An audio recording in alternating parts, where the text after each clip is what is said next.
One of the Ashes of 2023 is in the books, and England have got out to a really good start. A really fast start at that. 393 declared on day one there, sending Australia in for 4 overs. And luckily for us Australians, the Aussies got through it, 14 for none. So great news there. Let's go through all the fallout. And the beginning of this game, you look at that pitch and it's pretty flat. It looks very, very nice to bat. And you can see why both England and Australia were looking to win the toss and bat on this one. England did so. They got in and started pretty well, to be honest with you.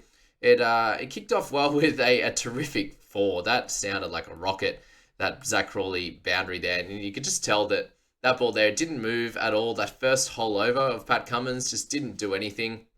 And you're like, oh, okay, we might be in for a long day here. The Australians in the field. From there, I'd say that first 4 to 6 overs, a very, very important period there. The Aussies seemed to drift a little bit too much onto the legs of the English batsmen and made it very, very easy for them to score. You saw Ben Duckett with 2 fours, 12 off 10 was his beginning. And just before he got out, it just became very, very easy for him to tuck it off his pads. Crawley got a few there as well and a few nice half volleys as well. So I wouldn't say the Australians bowled particularly well to begin this innings. But that wicket to Ben Duckett was obviously, kick things off with Hazelwood back in the opening bowling lineup there. You can't say too much about the wicket. It was probably a little bit full to play that shot. But, you see majority of batsmen get out that way. Just obviously it's a little bit unlucky.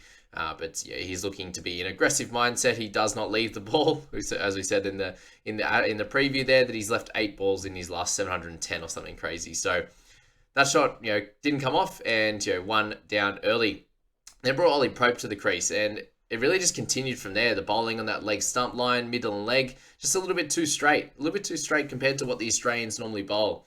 And what I found interesting or difficult to comprehend was that yes, the English have this Bazball style of play, which all it means basically is that they're a little bit more aggressive. They're confident and aggressive in their stroke play.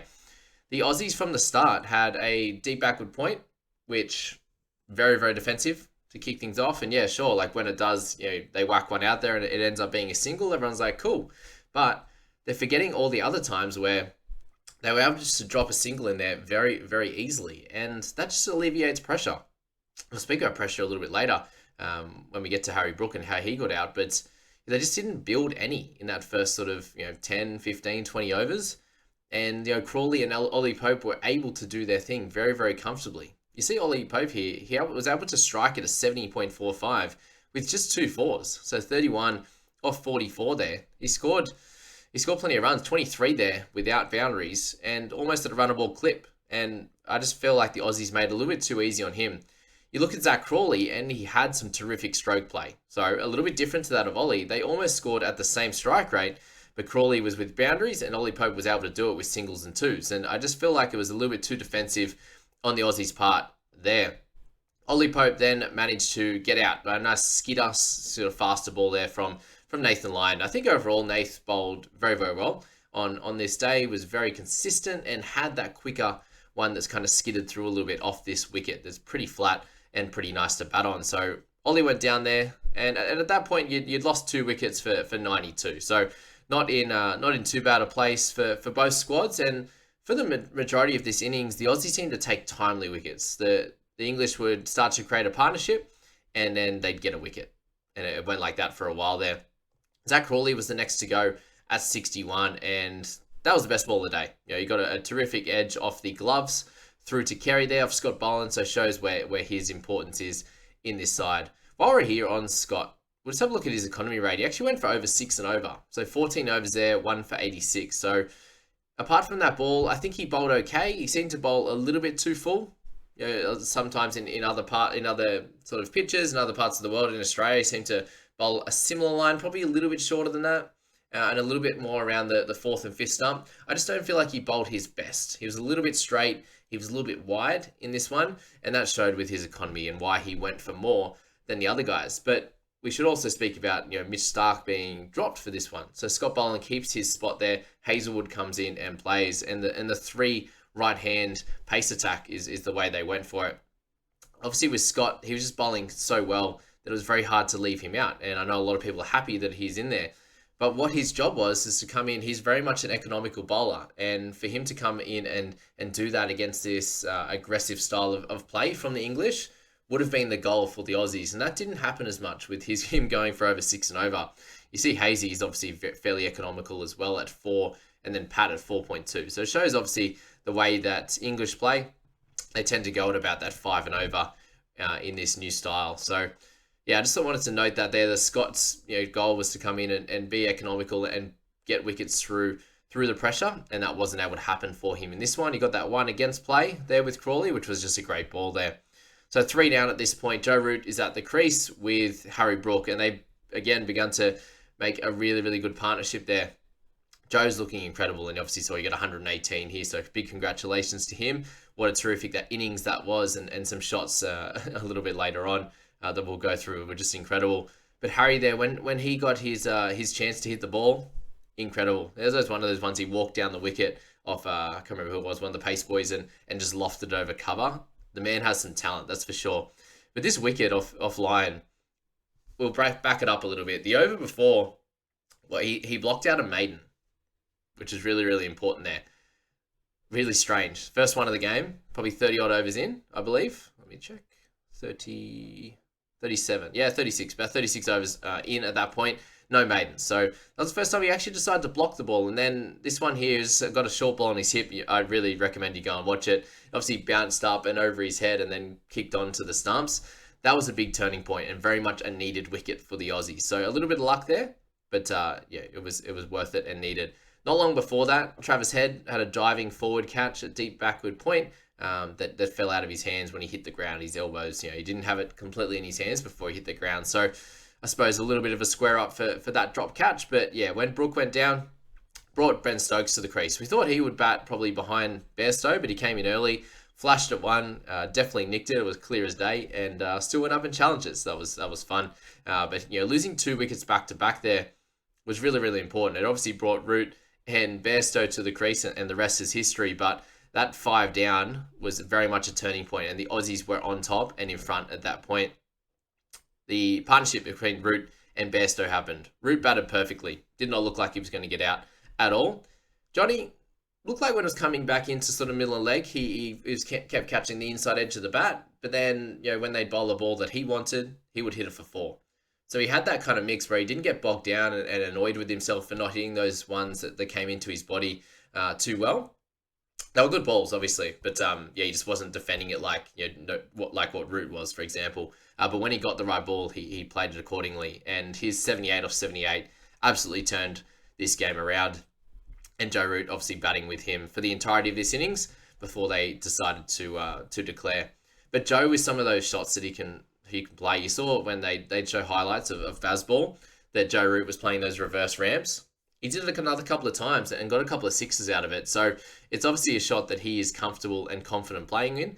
And in Test match cricket, when they usually bowl 5th, 6th stump or something like that, 4th, 5th, 6th, it's an easier shot to play than it is to play the normal ramp, because you know where it's going to be, and then you just got to time it. And he can obviously do that very, very well. So big congratulations to Joe, and then got a few cameos from Moeen Ali, 18 off 17 there, Stuart Broad the 16, and then Ollie Robson with that terrific reverse sweep as well.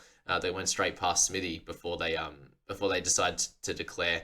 So really a massive, massive day overall. Over 400 runs, and it looks like the WinViz, they always said, the live win probability has the draw at 19%.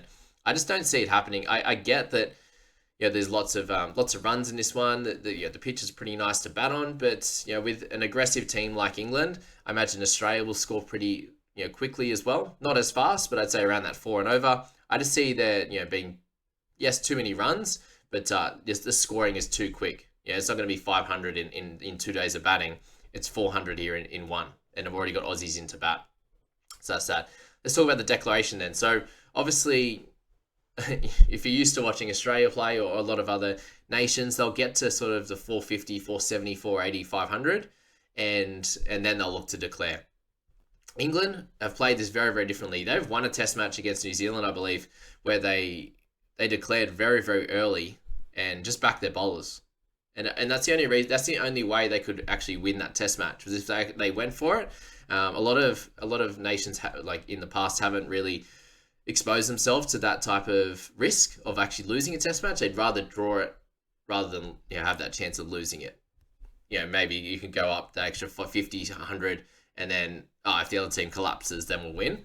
But England are not like that. And obviously, first innings, you have a little bit more free play.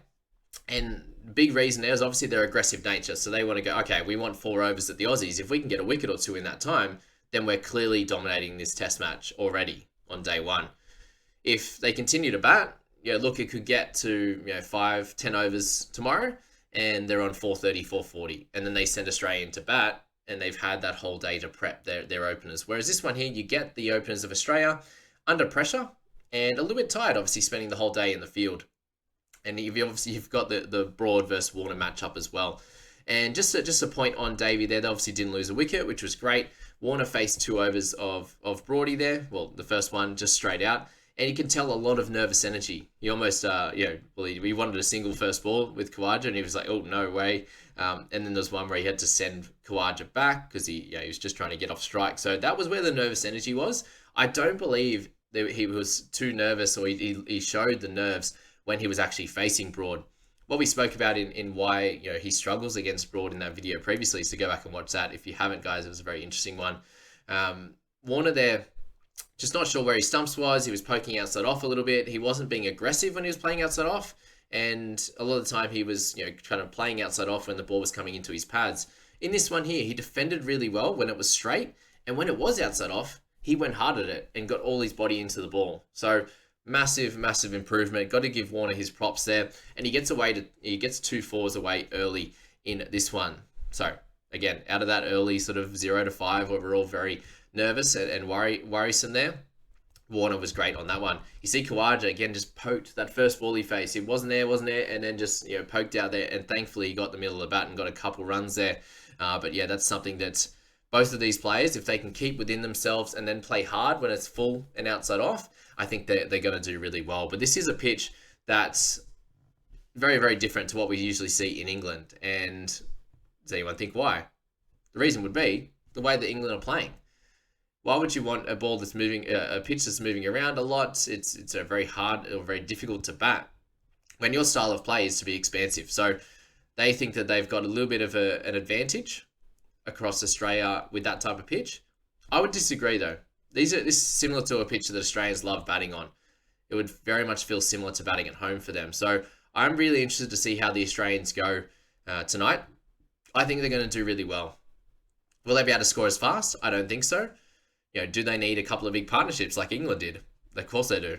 But I can see this game sitting at about this. It says 41% of chance England to win, 40% Australia. I very much see the same thing. If Australia can be 300 or so, five down overnight, then I think Australia are in the box seat here.